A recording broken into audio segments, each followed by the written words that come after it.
Bom, gente, eu queria começar a entrevista de hoje, a primeira entrevista do canal Política Etílica, agradecendo a presença do ex-prefeito Eduardo Paes, que dispensa apresentações, tem sido uma pessoa muito reservada em relação a dar entrevistas, então foi uma alegria enorme para a gente ele ter aceitado conversar um pouquinho sobre política, sobre o Rio, comigo, com o Rodrigo. O Jackson vai estar dando também nosso apoio aqui pelo WhatsApp, entrando de vez em quando.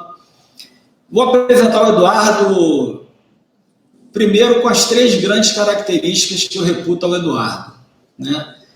Eu tenho 48 anos de idade, fiz agora em julho, e eu não conheço nenhum ser humano que trabalhe mais do que o Eduardo Paes, nunca vi. E olha que eu trabalhei em empresas de gente que trabalhava, 18 horas por dia. Então, assim, a primeira característica que me salta aos olhos com o Eduardo é a capacidade de trabalho, que é inigualável. Eu não tô... Quem me conhece sabe que eu não sou de puxar o saco, de fazer rapapé. Quando eu falo e elogio é porque é realmente o que eu acredito. A segunda característica aí do homem público é a capacidade de realizar, né? O Eduardo é um cara que toda a participação dele na vida pública brasileira, seja como vereador, como deputado, como prefeito, como secretário, foi no sentido de realizar, de entregar, e a capacidade de entregar. Então, também não conheço também muitos políticos, já trabalhei com muitos, e capacidade de entregar resultado e de entregar realização também, eu acho que, não sei se o Rodrigo lembra de alguém aí que se iguala. Superar, eu não conheço. E a terceira grande característica do Eduardo é o amor pelo Rio, né? Ninguém tem dúvida do amor. Eu conheci o Eduardo há 20 anos atrás. E eu sempre fui um cara que sempre gostei muito de política. A gente se conheceu aí por intermédio do Pedro, no seminário que eu participei. Ajudei ele na Secretaria de Meio Ambiente quando o César Maia retomou a prefeitura em 2000. Foi aí que a gente começou a ter uma relação de trabalho, de amizade.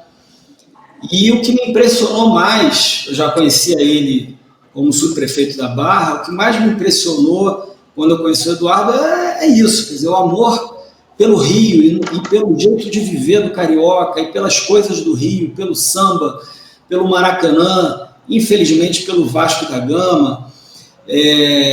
Então eu queria apresentar, não aquela coisa do currículo, todo mundo sabe que ele foi vereador eleito em 96, foi subprefeito em 92, começou a carreira como subprefeito da Barra, foi o vereador mais votado do Brasil em 96, em 98 virou deputado federal, se eu não me engano foi também o deputado federal mais votado na cidade do Rio, e depois passou a ser secretário do César Maia em 2000, quando o César retomou a prefeitura, e depois foi candidato a governador, secretário de Esporte, Turismo e Lazer, e realizou os Jogos Pan-Americanos em 2007. Em 2008 foi eleito prefeito do Rio, e aí depois dispensa apresentações, todo mundo conhece a trajetória, a história e os resultados da administração do Eduardo.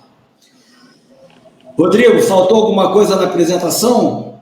Não, perfeito. Aí que tá bom já. Se falar mais, vai acabar falando mal, fica só com a parte boa. Deixa eu aproveitar aqui, Marcelo, primeiro agradecer o Eduardo. Essa, na verdade, é a primeira entrevista que eu me lembro aqui que o Eduardo dá com mais densidade ao longo dos últimos 3 anos, desde que saiu da prefeitura. Então, assim, acho que o nosso canal está sendo presenteado com a tua presença aqui, Eduardo. Assim, super obrigado mesmo por estar dispondo desse tempo.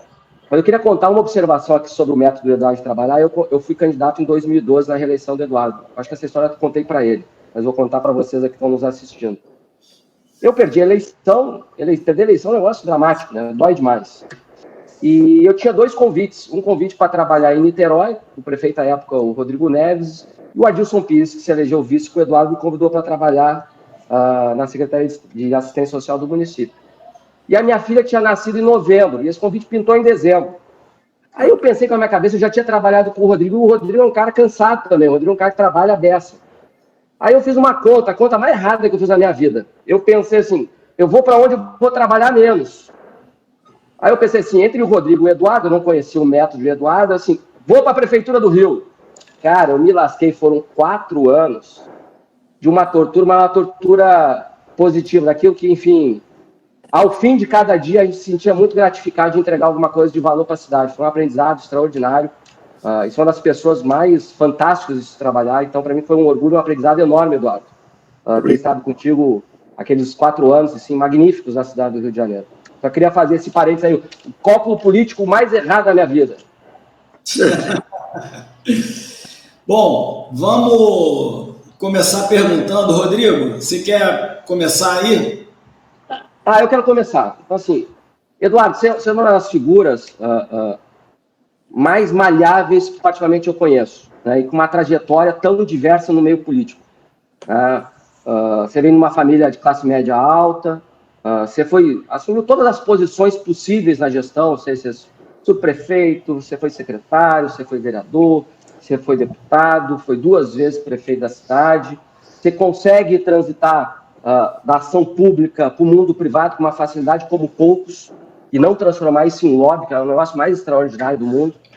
Hoje você trabalha numa companhia multinacional que está uma companhia disruptiva à frente da inovação, e você é uma figura que conversa com muita gente, de todos os campos políticos. E eu acho que se transformou talvez nas figuras mais singulares de observação do que está acontecendo, não só no Brasil, na América Latina, mas sobretudo no mundo. Ser pai de 2 adolescentes, né? E eu queria, enfim, entender assim, como que a cabeça do Eduardo, pai de 2 adolescentes, enxerga esse mundo, um mundo disruptivo, né? Um mundo de vanguardas. Hoje nós temos crise de emprego, onde os estados têm baixa capacidade, enfim, de gerar os seus próprios processos internos, crises migratórias, desemprego crescente, violência. Eu queria entender assim, como que a cabeça do Eduardo, pai, cidadão, pai de 2 adolescentes, entende essas polarizações, essa luta política, essas crises globais que nós viemos atravessando em pleno século XXI. Bom, primeiro, super prazer estar aqui dando essa primeira entrevista aí para o Política Etílica. Infelizmente, eu só estou na parte da política etílica, não estou no meu escritório aqui. Eu acho que no etílica só estou eu hoje, né? Eu deixei o etílico para outro dia. Enfim, agradecer muito as palavras de ambos. Enfim, eu, de fato, gosto muito do que faço, trabalho muito, sou apaixonado pelo Rio, enfim, a gente tem que ser disciplina naquilo que a gente faz. Mas tentando ir direto para a pergunta do Rodrigo, assim, Rodrigo, eu sempre vejo crise como oportunidade, né? Se a gente for olhar, e eu acho que essa não é uma peculiaridade do Brasil, porque a gente podia aqui, não vai dar para responder, isso é uma reflexão mais longa, mas se a gente fosse olhar o que acontece no Brasil hoje, é muito parecido com o que está acontecendo no mundo inteiro, né? Não é uma peculiaridade do Brasil. Eu tive, recentemente, nessa fase que dá até para andar barbado, né? Enfim, um pouco trabalhando mais, tendo fim de semana, um trabalho um pouco diferente da prefeitura. Eu tirei férias com meus filhos pela primeira vez na vida, nas férias deles. Então, em julho, meu filho fez 15 anos, eu queria levar eles para uma viagem. E aí, não foi à toa, eu escolhi para a Itália. Eu falei, eu quero ir para o berço do Renascimento, do Iluminismo. Né? Fui a Firenze, fiquei lá 3 dias enchemos a agenda deles de visitas, para que eles pudessem, de maneira, claro, que você chegar para um jovem de 15 anos, para uma menina de 13 anos, e tentar explicar por que o mundo estabeleceu certas premissas, certos parâmetros de comportamento, né? Porque o que aconteceu antes era muito ruim, então você tinha, né, uma forma de convívio, enfim, certos valores que se passou a preservar muito a partir de determinado momento. Eu queria que isso fosse natural deles. Então, assim, quando eu digo que eu vejo a crise como oportunidade, é porque eu acho que depois desses processos, né, e hoje as coisas acontecem mais rápido, né? Vou dar um exemplo aqui objetivo de uma coisa bem real que está acontecendo no Brasil agora. certas informações que a gente recebe hoje com essa vaza-jato, talvez a gente só fosse conhecer daqui a 50 anos. Né? Se fosse. Oi? Se fosse. Né? Mas, vamos dizer assim, o golpe de 64, sei lá, 50 anos depois, a gente descobriu, 40 anos depois, a Operação Condor, da CIA, não sei das quantas. Então, a verdade é que o mundo está muito mais rápido, né? Muito mais dinâmico. Então, assim, eu vejo esse momento como uma oportunidade. O que eu acho que o papel dos homens públicos, e aí não é só homem público no sentido de político, não, né? No que está na atividade eleitoral, mas pessoas como vocês, até eu, enfim, claro, pelas funções que já ocupei, mas também agora na atividade privada, é um pouco isso. Acho que o nosso papel é chamar a atenção das pessoas, porque certas premissas, certos respeitos, certos valores foram construídos ao longo da história que permitiram que a gente vivesse em sociedade harmoniosamente, sem desigualdade, que o mundo fosse mais justo. Né? Nada é por acaso, né? Tudo tem uma razão de ser. Então, eu vejo com preocupação, mas vejo como oportunidade também. Né? E, ao mesmo tempo, vejo muita gente se mobilizando para que esses valores sejam preservados. É difícil, é uma luta árdua. Ela tem muito a ver com desculpe, aqui eu não quero parecer ofensivo, mas com a ignorância das pessoas. Né? Tem muito a ver com a falta de conhecimento. Né? Então, talvez aí, quando eu escolhi, falei, vou pegar essas férias dos meus filhos e levar para a Itália para que eles absorvam aquilo e passem um crescimento. Né? Mas nem todo mundo tem a condição de ir para a Itália. Então, que a gente, nas escolas, ensine. A Isabela, o Bernardo... Marcelo, só para comentar, eu estou trabalhando numa empresa chinesa.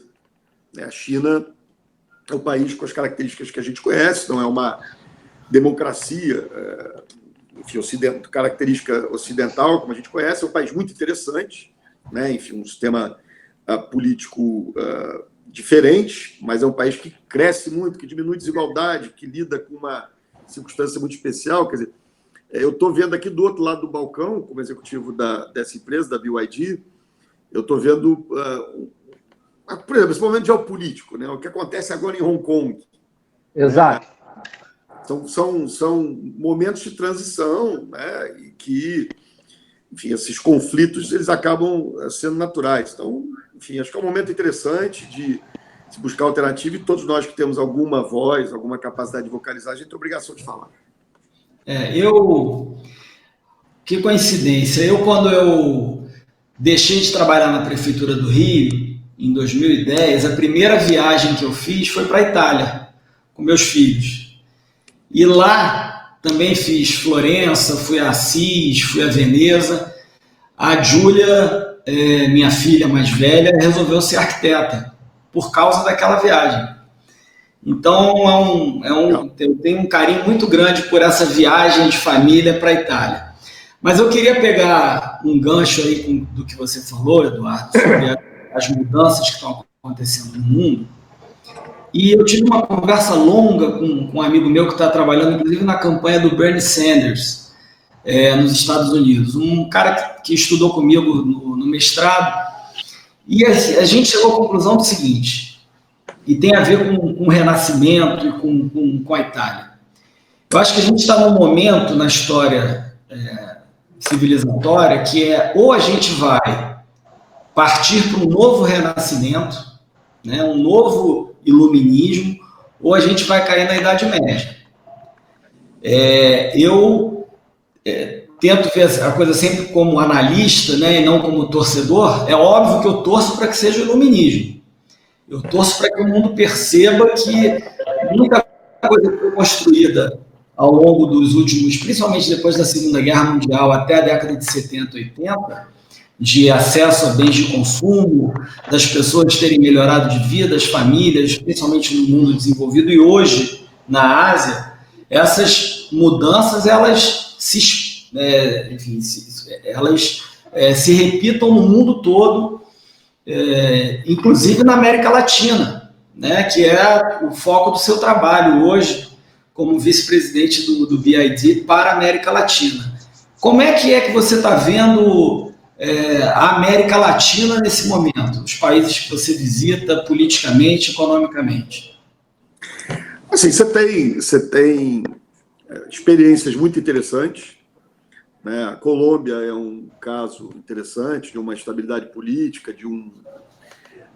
Não dá para chamar de consenso político, porque eles brigam forte lá, como toda disputa política é, mas tem ali certos consensos estabelecidos que permitem a Colômbia avançar. O Chile, por óbvio, é um país também que vive uma situação muito especial. O Peru, né, tem lá uma coisa muito parecida com a Lava Jato brasileira, mas ao mesmo tempo que sugere alguma instabilidade política, você tem uma circunstância econômica interessante ali. Quer dizer, você tem experiências interessantes, tem experiências que são difíceis, né?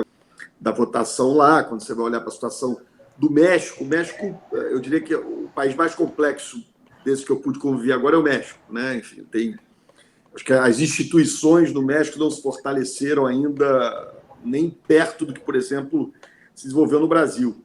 Então, enfim, eu acho que sempre com o continente latino-americano a gente acaba meio excluído dessa ordem mundial, só fica na frente da África, né? Enfim, a gente acaba não tendo muita relevância, acaba não tendo muita importância, mas é um momento também de impasse do continente, né? Quer dizer, é um continente que avançou muito nos últimos anos, mas vive esse radicalismo, né? Se me perguntar se eu acho errado o presidente ficar dando muita opinião na eleição argentina. Está falando aqui alguém que é amigo pessoal do Macri. O Macri foi prefeito de Buenos Aires enquanto eu era prefeito do Rio. Torço por ele pessoalmente, se não fosse, enfim, por agora. Torço pessoalmente, né? Não consigo nem... Mesmo que eu pensasse tudo diferente dele, fosse completamente a favor da Cristina Kirchner, eu não conseguiria torcer contra... Pela amizade. Pela amizade. Mas eu acho ruim a interferência, a maneira como o Bolsonaro está se relacionando, está lidando com essa questão, né? Então, enfim, aí tem que pensar no dia seguinte, né? Se a Cristina ganhar, a Cristina lá, o candidato, né? Você acaba falando da Kirchner, mas então, enfim, é um continente complexo. Agora, Eduardo, a gente sabe que você está ganhando bem como executivo de uma multinacional, um salário muito maior do que você ganhou na sua vida pública, e isso é satisfatório, né? A gente trabalhar, ser reconhecido, ganhar bem pelo trabalho é uma coisa muito boa. Mas a minha pergunta é a seguinte: você acorda todo dia para trabalhar com mais tesão ou com menos tesão do que quando você era prefeito do Rio? Mas muito menos. Não tem... Se compara, outro dia o sujeito chegou, eu estou aqui na BioID agora, a gente tem um escritório aqui no Rio, né? Na verdade, infelizmente, é um escritório que assim, existe, porque eu exigi, eu falei, ou eu fico no Rio ou me demito, né? Não vou...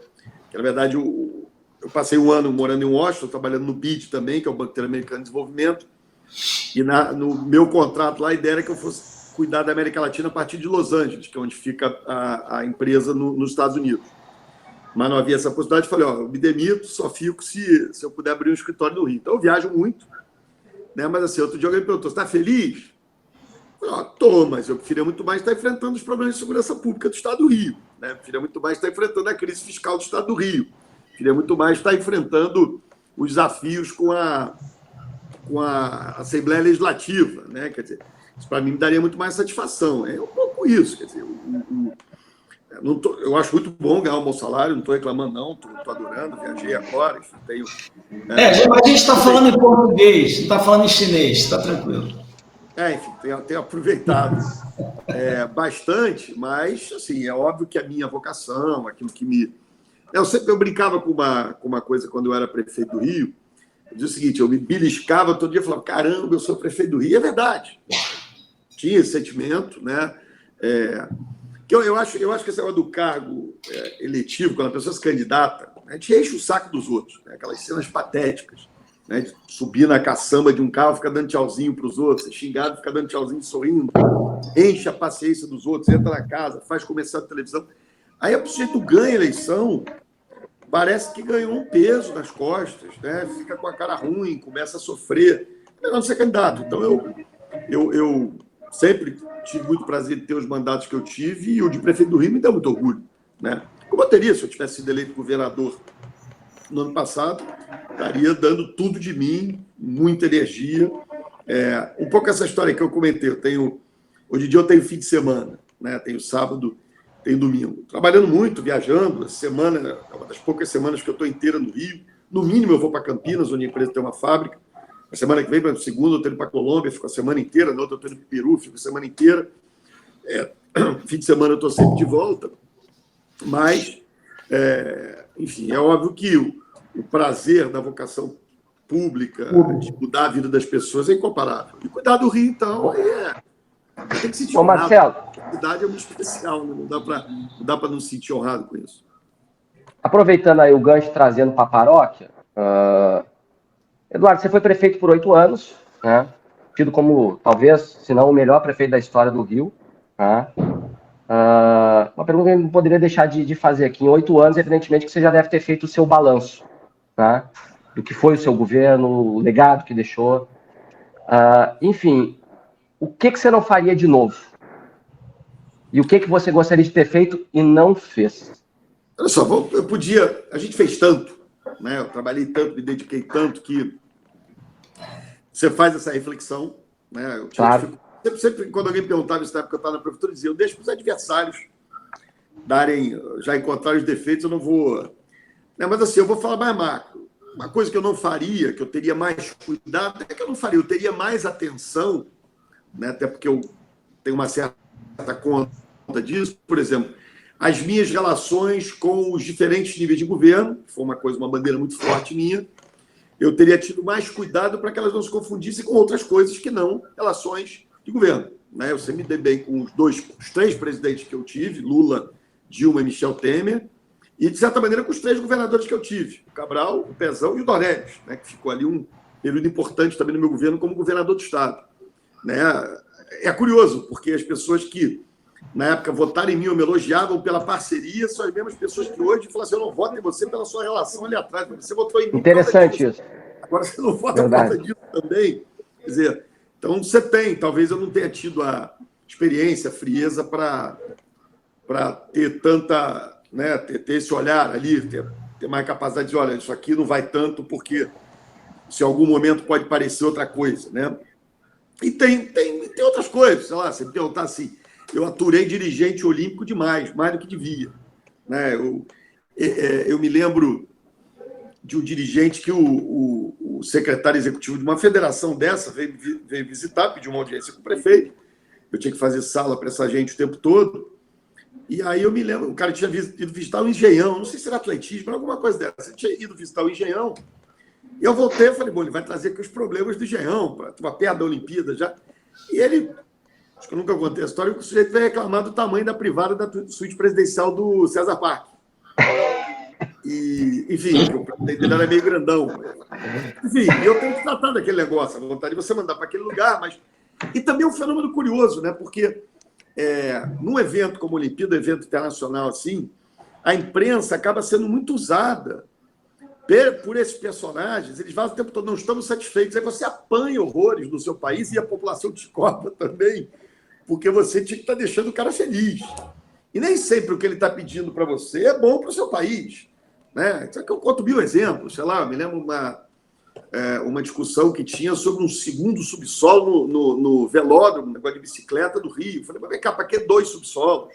Né? E o cara da federação queria. Eu falei, não, faça e acabou. Isso deu uma polêmica na imprensa. O sujeito dava uma declaração, não estamos satisfeitos com a preparação do Rio. Né? Então, assim, talvez eu não tivesse dedicado tanto do meu tempo a tratar das idiosincrasias, das loucuras dessa gente. Né? Ao mesmo tempo que eu achei que foi uma super oportunidade, que permitiu a gente fazer um monte de coisa aqui na cidade. Então, e aí tem coisas pequenas, se me perguntar, pequenas, né? Mas, assim, quando eu vi o Minha Casa Minha Vida, eu falei, pô, que oportunidade. O Marcelo trabalhou comigo na campanha de 2008. Nós prometemos 100 mil casas populares, né? E aí veio Minha Casa Minha Vida, financiada pelo governo federal. Eu falei, pô, essa é a oportunidade, vou ser o campeão de casa popular do Brasil. E foi. E aí eu abri demais na zona oeste da cidade, em áreas não infraestruturadas, a possibilidade de construir muito Minha Casa Minha Vida. Né? Isso é um erro urbanístico. Né? Até no segundo turno, com o Witzel, no último debate da Globo, eu pude até explicar um pouquinho isso para ele, pela experiência que eu tinha tido. Então, assim, né, você comete erros. Né? Outro dia me perguntaram se faria a ciclovia da Niemeyer de novo. Não. Né?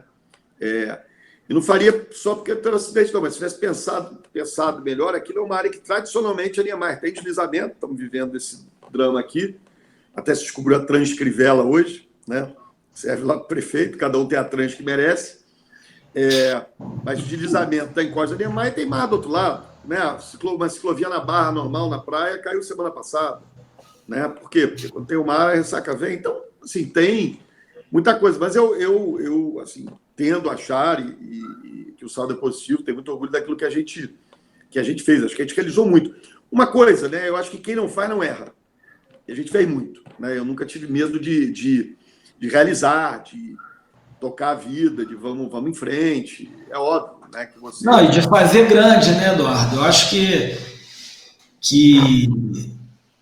você ousou em determinadas coisas que o Rio de Janeiro, há 50 anos, desde Carlos Lacerda, ninguém tinha ousado. E assim, Marcelo, essa coisa na vida é assim, o momento certo com a pessoa com aquelas características, né? Quer dizer, estava a oportunidade colocada. Por exemplo, quando a gente fala da Olimpíada, era uma oportunidade de... Quando eu falo do projeto do Porto, aliás, o meu escritório fica aqui na Praça Mauá, né? A do Piscinão também é boa com a Dilma, né? Quem não dá o Maracanã. Então é isso, eu cheguei, tinha negócio de Copa do Mundo. Né? O Maracanã era uma obra do Estado, a prefeitura não tinha tanta importância assim na Copa, e aí a não ser cuidar da cidade, claro, e aí o governo federal abriu financiamento para fazer coisas. E o Maracanã ali, todo mundo sabe, alaga com qualquer chuva. Né? Aí eu falei, cheguei lá na argumentação, acho que a Dilma era chefe da Casa Civil ainda, não sei se ela era presidente. Eu disse, ministra, tem um problema gravíssimo, tem um projeto aqui de não sei quanto, para fazer uns piscinões aqui na Praça da Bandeira, porque alaga, você imagina que vergonha internacional que vai ser se no jogo da final da Copa do Mundo tem uma chuva e ninguém consegue chegar no estádio. Ela olhou para a minha casa, tem razão, e liberou lá o financiamento. Uma obra, até o Crivella fala bem dessa obra. E só que eu não contei para ela que a Copa era em agosto não cai grande chuva no Rio, não alaga nunca. Né? Quer dizer, mas era né, se eu usava esses argumentos, o Porto Maravilha é resultado de um momento que você conseguia atrair grandes investimentos. Aqui no cenário da Olimpíada virou espaço que as pessoas vinham confraternizar. Né? Aqueles que não tinham ingresso vinham ver a Olimpíada a partir do Porto Maravilha, do Boulevard Olímpico. Né? Mas não se realizou nada, isso não foi feito para a Olimpíada. Né? Quando você fala dos BRTs, tirando a Transolímpica, que ligou ali os dois parques, de Deodoro e da Barra, né? E é curioso, porque essa história de se realizar um grande evento, aliás, se governar isso. Eu gastei muito mais em educação e saúde, né? Se não fosse por desejo, seria por obrigação constitucional, até porque a gente foi mais do que obrigação constitucional. Temos 300 escolas, clínica da família, atenção básica para a população. A atenção básica é o pai poder levar o filho no médico, né? Que não tem dinheiro para pagar plano de saúde, né? Você não ter que ir com uma amidalite, moitite, parar em emergência de hospital. Mas isso acaba não tendo muita divulgação, né? Acaba sendo uma coisa que se limita ao universo das pessoas que estão tendo aquele serviço. A obra gera mais polêmica, chama mais atenção, enfim. Mas são muito, e aí quando se realiza muito, se erra também. Claro. Mas, assim, além, né, de todas as obras de infraestrutura que foram feitas, né, Transoeste, Transolímpica, Transcarioca, que tem a ver com os eventos, os piscinões, teve muito avanço, não só em questão de obra, né, que lembra-se muito da sua administração com a coisa da obra, mas o aumento do acesso de pessoas à saúde básica, né, as escolas do amanhã, que mudaram a vida de muita criança que não tinha condição e vivia em áreas de risco. Marcelo, o grande público só conhece quando a coisa funciona. Por exemplo, a Clínica da Família, que nós permitimos acesso a 70% da população, ou seja, qualquer pessoa um pouco mais carente do Rio passou a ter acesso a uma Clínica da Família, ao seu médico, ao médico da família, né? Até o Crivella assumir e esse sistema, de certa maneira, diminuir ou deixar de funcionar tão bem, isso era objeto de matéria de jornal. Essa semana mesmo, a prefeitura suspendeu um programa, o PAD, Programa de Atendimento Domiciliar ao Idoso. Absurdo, né? Isso. Eu lembro. Ele trata, eu sei que você lembra bem, porque ele trata o idoso, mas ele alivia também o hospital, ele tira a pressão, porque fica aquele idoso com aquela doença, enfim, da idade, mas quase crônica, né? Ele fica ocupando um leito hospitalar. Quando você vai na casa dele, você faz os ricos chamam de home care, né? Sei lá como é o nome disso, a gente fazia um atendimento domiciliar, quer dizer, acabou essa semana, deixaram de ser atendidos, sei lá, 1.000 idosos nesse momento estavam sendo atendidos pelo programa, não tem nem os números de cabeça, quantos a gente atendia na nossa época, provavelmente mais. Mas quando se acaba é que você percebe. Isso é cuidar daquilo que é mais importante para as pessoas. Até as obras de infraestrutura, Marcelo, se você me permite, né? Quando você fala, claro que tem uma outra coisa que é mais estética, né? Mas quando você fala de um BRT, você está falando de um trabalhador que ganha 2, 3 horas por dia. Né? Ele ganha 2, 3 horas por dia, e isso é tempo com a família. Isso é tempo você mudou e muda. Ele ficar com a mulher para namorar, para ficar com os filhos, para ir para a igreja, né? Quer dizer, muda a vida das pessoas. Né? Não mudou a geografia econômica da cidade. Quer dizer, muita gente que, por exemplo, morava na Zona Oeste ou na Zona Norte, que não tinha acesso ao mercado de trabalho na Barra da Tijuca, em Jacarepaguá, passou a ter. Então, quando você faz o bilhete único, um morador de Santa Cruz, ele, para chegar no centro, ou ele tinha uma passagem mais cara, ou ele pegava 2 ônibus para chegar no centro. Ou seja, o custo do sujeito que justamente mora mais longe, na área mais carente, é maior para ir trabalhar do que o sujeito que tem mais dinheiro. Se o cara mora em Copacabana, ele tinha ônibus adoidado passando na cidade de Copacabana. Ele lá na Santa Cruz tinha um ônibus mais caro e pouco transporte. Então, quando você unifica o bilhete, né, quando você permite fazer 2 viagens, depois com trem, depois com VLT, quer dizer, você está dando aliás, a possibilidade de você se ofertar ao mercado de trabalho. Você sabe que boa parte dessa passagem quem paga é o patrão, o Vale Transporte. Né? Enquanto o patrão deixa de contratar porque o cara está pagando mais. Então, acho que tem um conjunto de iniciativas que, enfim, mas era muita coisa acontecendo também. A gente fazia muito. Me lembro quando eu inaugurava certas obras, ou clínicas, ou escolas, né? As pessoas falavam assim, Eduardo, em geral, o governante, quando inauguram essas coisas, ele leva um bando de música. Enfim, é feriado municipal, né? E a gente aqui, vamos embora, né? Teve períodos aí que eu ficava, sei lá, o ano inteiro, toda semana, inaugurando uma clínica da família, inaugurando uma escola, né? Então, enfim. Mas eu acho que a gente fez muito, realizou muito. E aí, e com isso, vem erro também. Claro que vem. Né? Claro que as pessoas discordam de algumas coisas, priorizariam outras, né? Faz parte do debate. Eu acho governar é escolher prioridade. Lembra disso, em 2008? Eu quero pegar esse gancho aqui do Eduardo. É o seguinte, o Eduardo, no primeiro ano do governo Crivella, ele teve uma opção política muito clara. Deixa o cara prefeitar. Né? Fui prefeito por longo tempo, deixa ele prefeitar e fazer as entregas e cumprir com os compromissos eleitorais que ele teve. Nós estamos chegando aí ao fim na metade do final do governo. Em dezembro vamos chegar aí ao 3º ano do Crivella. E em 3 anos, tudo de ruim que acontece na cidade ele imputa a você. Vou dar um exemplo aqui. Avenida Brasil, não conclusão da Brasil. 3 anos depois, a culpa é do Eduardo. Problema de manutenção da Orla Conde. Problema é do Eduardo. Viabilidade econômica do VLT. Culpa é do Eduardo. O fiscal que o Eduardo não fiscalizou da via do BRT. A culpa é do Eduardo. A falta de dinheiro para financiar as políticas públicas. A culpa é do Eduardo. Por que você não foi ainda e botou na real de quem, de fato, é o culpado depois de 3 anos de administração Crivella, Eduardo? Olha só, assim, eu busco o menos possível, e foi uma opção política e acho que de correção também, institucionalidade, né, permitir que o prefeito... Eu não montei aquela história, vamos montar um shadow cabinet, um gabinete da sombra para acompanhar, ficar fazendo denúncia. Não fiz isso. Né? Aliás, não fiz e continuo sem fazer. O fato é que o prefeito é um prefeito muito ruim. Né? Ele é muito... Assim, isso eu posso falar hoje, acho que a população percebe isso, mas depois de quase 3 anos de governo, você pode dizer aquilo que a gente imaginava, que a prioridade dele era governar para os dele, para a igreja do tio dele, né? Cuidar dos negócios da família dele. Agora ele está numa briga comercial entre a Globo e a Record, fica metendo no meio. Eu não sou sobrinho de ninguém na TV Globo, tá certo? Eu não tenho uma televisão, né? Apanho pra caramba lá também. Né? Então, assim, essa é a briga comercial dele, ele só está preocupado com isso. Ele me parece a minha sensação, além de ser um sujeito que eu tenho certeza muito incompetente, despreparado, né? E a gente ouve os depoimentos, a máquina da prefeitura acaba falando. Eu tenho uma percepção em relação a essa coisa da falta de pulso, né? Porque o prefeito é o líder político da cidade, né? Ele partilhou a prefeitura entre os vereadores, né? Cada vereador tem seu feudo.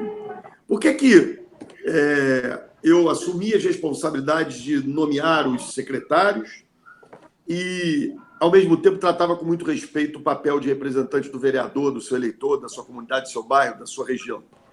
Né? Porque o bom secretário é o secretário que atende a todos os vereadores. O bom secretário é o secretário que atende a toda a cidade. Não é aquele que atende um determinado grupo específico, né? Em secretarias, muitas vezes, cruciais. Então, eu não tive 1/1000 das dificuldades que o atual prefeito tem na Câmara de Vereadores, né? E, ao mesmo tempo, meu governo não era tão entregue como eu entendo, não era entregue como eu entrego o governo dele. Né? Então, falta pulso, falta liderança. Às vezes eu tenho a sensação que o prefeito tem está com pressão baixa, sabe aquela coisa do sujeito está cansado, né? Começou cansado. Então, assim, é uma característica, aí eu entendo, aí você vai ganhando experiência, vai ficando menos raivoso na vida, uma característica das pessoas que não conseguem realizar, por alguns desses motivos que eu disse aqui, porque falta amor à cidade, porque falta compreender a cidade, é tentar encontrar um culpado. Né? E é uma estratégia política. Dizer, olha, isso é assim, assado. Né? Quer dizer, os fatos e os números não resistem a uma discussão. Né? Quer dizer, ele fala, a prefeitura do Rio, eu deixei a prefeitura, apesar de tudo que nós fizemos, com uma dívida menor do que a dívida que eu peguei. Aliás, ela já vinha numa curva descendente, né? As finanças em ordem. Eu fui prefeito nos anos de 15 e 16, em que a crise econômica no Brasil, o PIB caiu 7,5%. Anos difíceis. Né? Foram os anos mais difíceis da crise brasileira. Né? Já com ele cresceu pouco, mas cresceu. 17 já cresceu. 18 já cresceu. 15 e 16 teve contração econômica. Não, 15 e 16 foi isso, 7,5%. É uma loucura. E a gente, com responsabilidades internacionais assumidas pelo Brasil, assumindo hospitais do Estado, assumindo Biblioteca Parque do Estado, emprestando dinheiro para o governador. Né? Quer dizer, então, assim, eu não perco muito tempo. Eu acho que às vezes eu vejo uma outra coisa mais absurda, eu tento responder, né? Mas eu acho que a população deve olhar para o negócio dele e dizer, bom, tudo bem. E às vezes eu fico pensando, ele queria ter votado em mim, né? Devia ter pedido mais um mandato para mim aqui, não podia. Mas a minha impressão é essa, que ele não entendeu ainda o que ele está fazendo lá. Eu acho o prefeito muito fraco, né? Eu até entrando um pouco nesse campo da política, né? Eu não tenho muito claro o que fazer hoje. O que eu estou fazendo é trabalhando numa empresa, tocando minha vida, recebendo meus salários, sustentando a minha família. Mas desde a eleição para o governador, eu me retirei muito da discussão política, do debate político. Eu acho a situação do Rio tão crítica, tão absurda, né? O prefeito Crivella é um prefeito tão ruim, tão fraco, né? Tão sem capacidade de reagir, que eu acho que é obrigação de todos nós participar desse processo, propor alternativas para a cidade, olhar quais são as soluções para lidar com esses desafios, né? Ver como é que a gente caminha, se é com candidatura própria, sem candidatura, isso não estou nem discutindo, de novo. Né?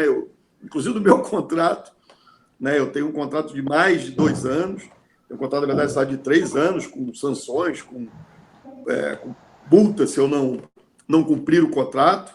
Né? Quer dizer, até porque eu tinha me demitido da empresa para ser candidato a governador, eles não ficaram muito felizes, me chamaram de novo, estabeleceram sanções, penas se eu não cumprir o contrato. Então, estou focado nisso, mas eu quero participar mais do debate da cidade, sim. Né? Eu tenho buscado conversar mais com as pessoas, porque você pode chegar num momento, né, o que a gente está vendo aqui no Rio, né, e é curioso, porque não é só nas áreas mais pobres. Né? Antigamente você tinha um mau governo, tinha áreas que se mantinham. É todo lugar. É todo lugar. É do Leblon a Santa Cruz, de Paquetá a Guaratiba, a cidade está muito abandonada. Os serviços estão diminuindo. Né? E cá entre nós, a Prefeitura do Rio é forte, ela não tem, claro, você viu um monte de crise econômica. Aliás, eu disse na campanha de 2016, né, que... Tem servidores muito qualificados. A gente viu coisas difíceis e que os anos seguintes seriam difíceis. Eu não estou dizendo que está navegando em mar de almirante, mas a Prefeitura do Rio não tem os problemas que o Estado, por exemplo, tem.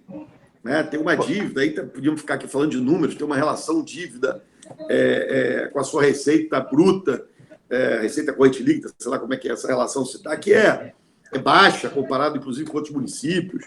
Né? Quer dizer, você tem uma série de características, um funcionalismo de muita qualidade. Né? Quer dizer, é ruim mesmo, e a gente precisa encontrar caminhos para ir, porque você pode chegar num ponto de irreversibilidade, né? Porque eu fico vendo aqui, o negócio do óleo e gás está voltando. Né? E eu estou vendo muita empresa indo para São Paulo. Né? E essa é uma coisa que o Rio não pode perder. Isso é o nosso... Eu do turismo, mas o óleo e gás aqui já está aqui, é o nosso tesouro. Ô Marcelo, deixa eu só fazer aqui um fechamento aqui com o Eduardo sobre isso. Me parece, olhando daqui, que isso é uma mistura das duas coisas. Tem um quê de estratégia, que infelizmente ele acaba prejudicando toda a população a partir de uma estratégia de enfrentar um atributo de um pretenso candidato que é você, que é o Eduardo que entrega, que fez, que realiza, porque 3 anos para não ter manutenção na Orla Conde, não existe isso. Né? Não entregar a Avenida Brasil em 3 anos é um outro absurdo. E eu acho que tem o quê de incompetência. Eu acho que é a junção das duas coisas. Juntou a fome pelo poder com a incompetência. Mas tem um terceiro quê, que é o quê freudiano, né? Aí deve algum psicólogo... Aí é com o Marcelo esse negócio de Freud aí. Não, eu ouvi com muita atenção o que o Eduardo falou, e eu tendo a concordar com 80% do que foi dito. Eu acho que, com todo o carinho que eu tenho ao prefeito Crivella, à família do prefeito Crivella, eu acho que ele não tem sido um prefeito feliz.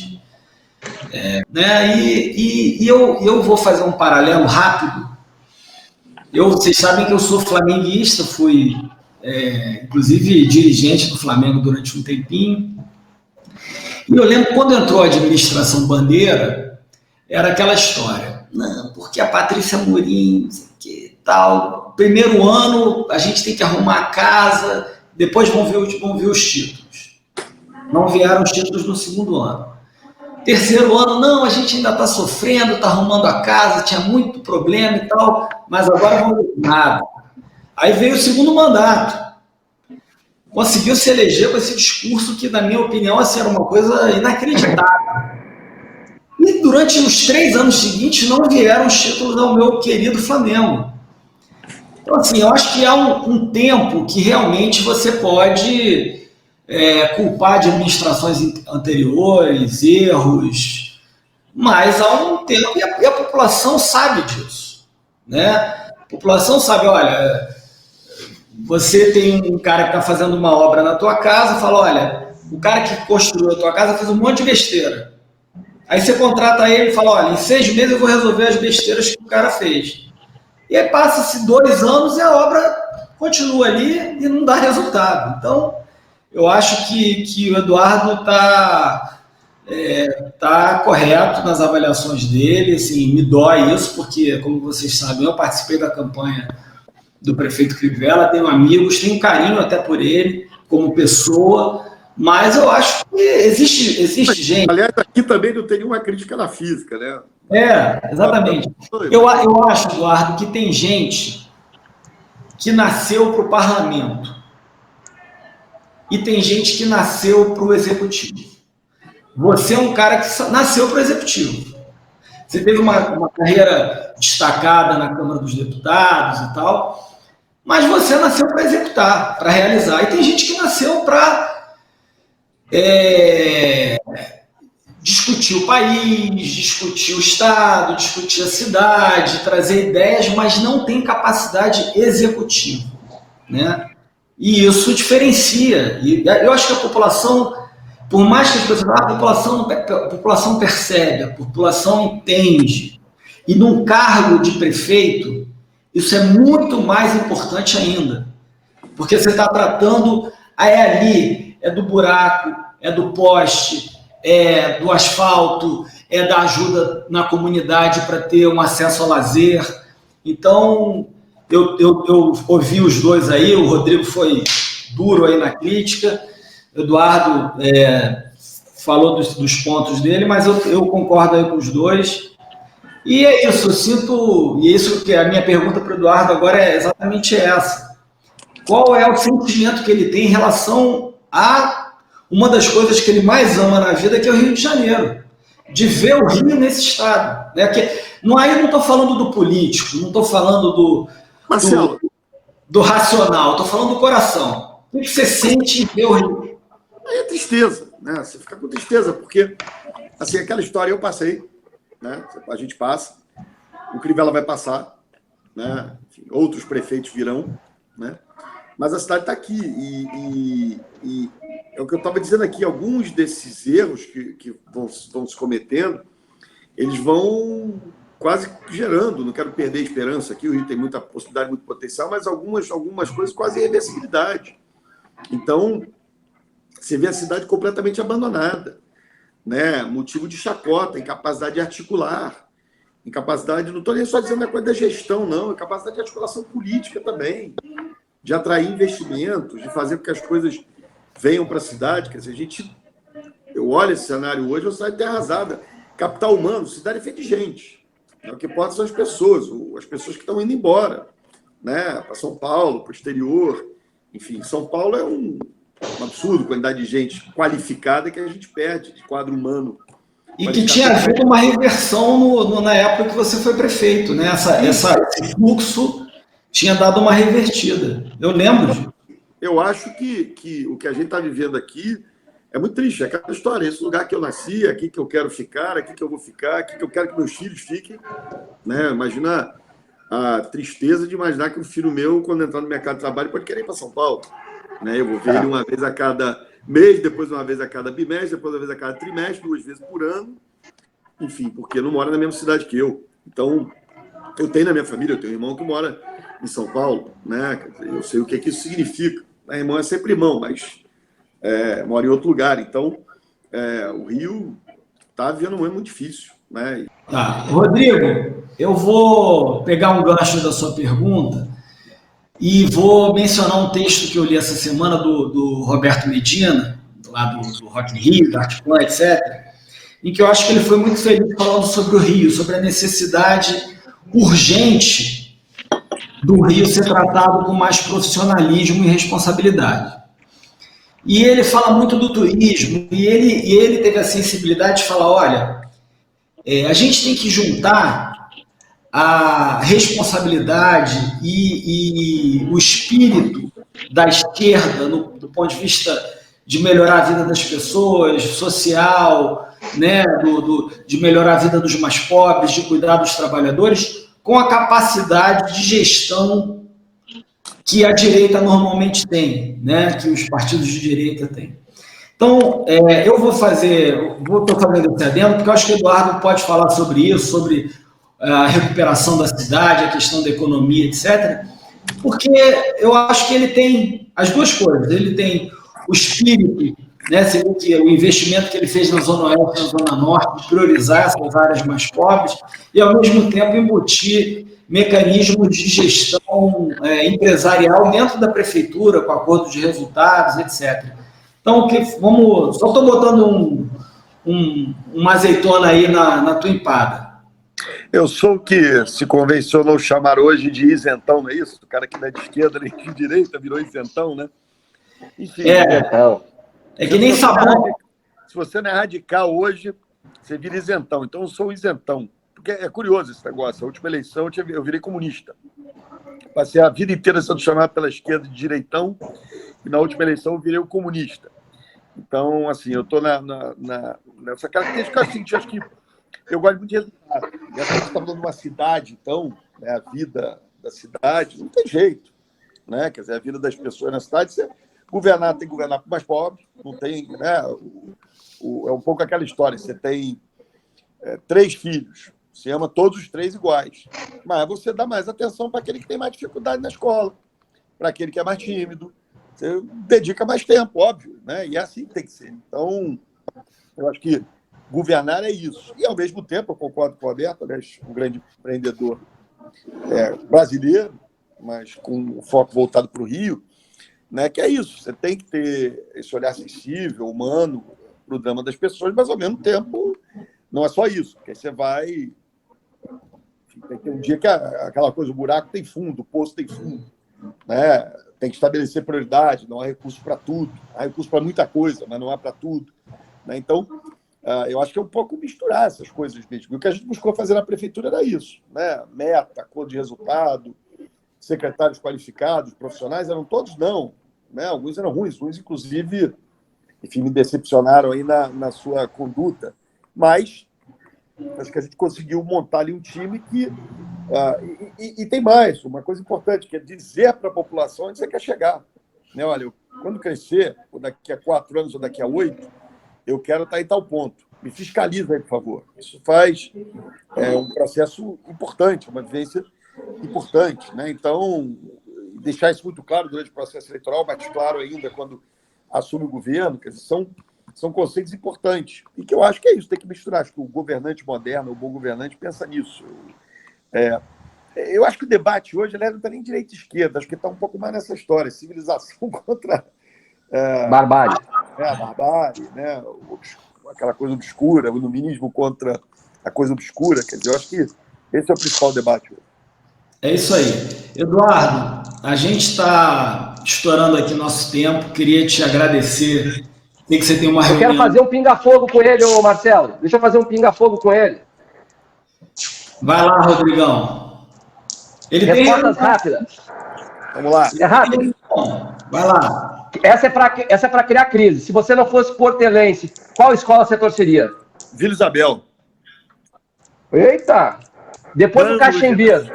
Oi? Depois do Caxembeiro, qual é o outro melhor boteco da cidade? Caramba. O Caxembeiro já está na conta ali, né? Bota o botecão. Número 1. Fazer uma propaganda para o meu amigo Rony. Bota o botecão. Aí. Tem um no Rio, tem um Momo, tem um bar na frente. Enfim, não falta bar. Tem um bar da Portuguesa, tem o Bar Madrid, enfim, tem bar à vontade. Agora tem a Liga dos Botecos, quer dizer, no Rio não falta boteco. A melhor roda de samba?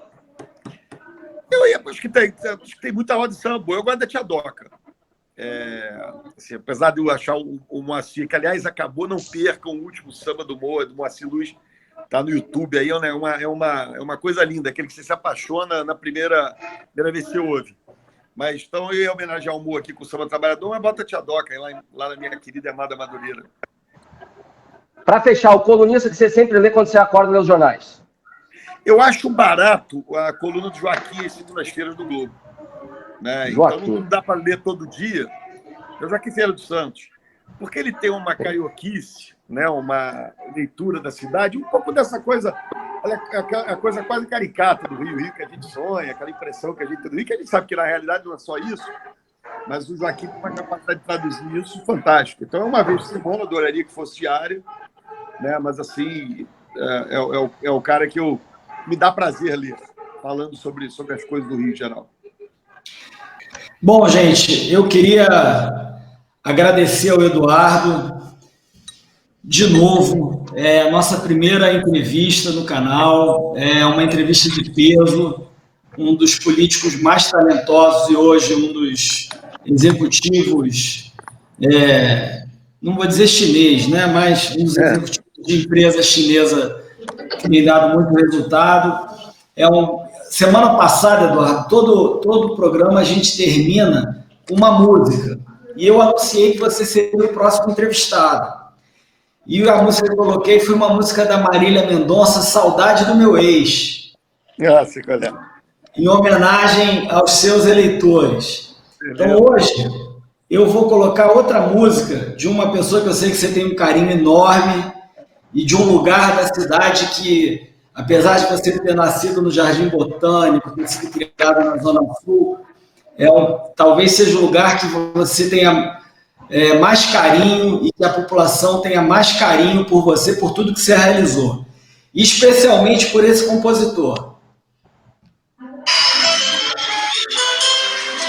Meu lugar.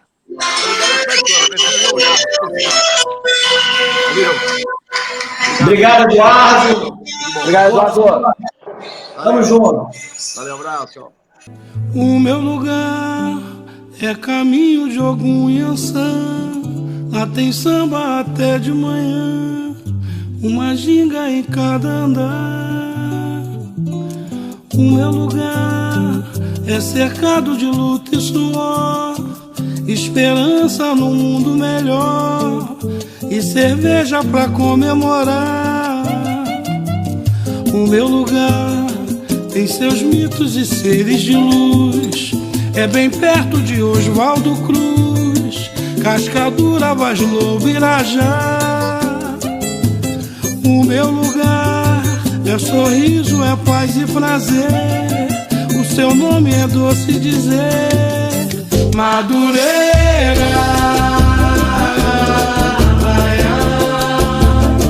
Madureira,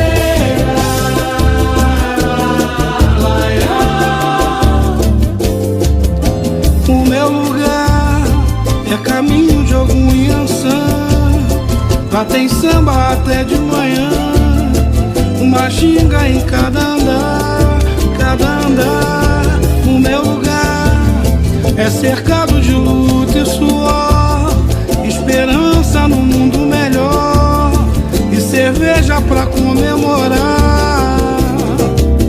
O meu lugar tem seus mitos e seres de luz, é bem perto de Oswaldo Cruz, Cascadura, Vaz Lobo, Irajá. O meu lugar é sorriso, é paz e prazer, o seu nome é doce dizer, Madureira.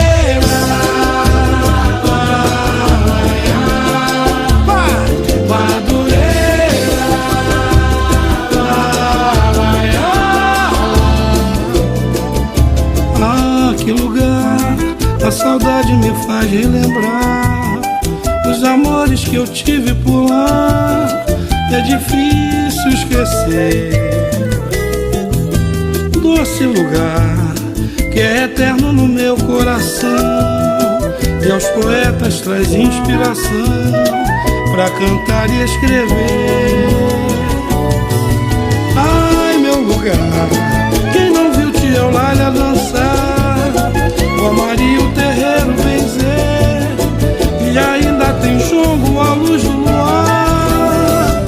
Ah, que lugar, tem mil coisas pra gente dizer, o difícil é saber terminar. Madureira, diz Madureira,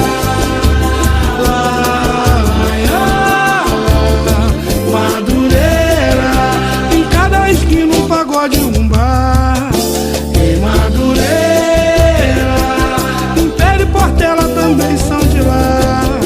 Em Madureira, e no Mercadão você pode comprar, por uma pichincha você vai levar um dengo, um sonho pra quem quer sonhar. Em Madureira, e quem se habilita até pode chegar, tem jogo de ronda, caipira e bilhar, buraco e sueca pro tempo passar. Em Madureira, e uma pezinha até posso fazer, no grupo dezenas, centenas e milhar, pelos 7 lados eu vou te cercar. Em Madureira,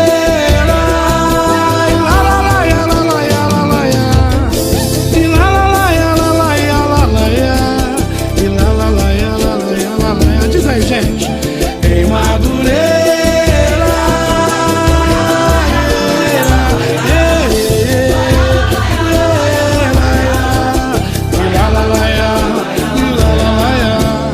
em Madureira.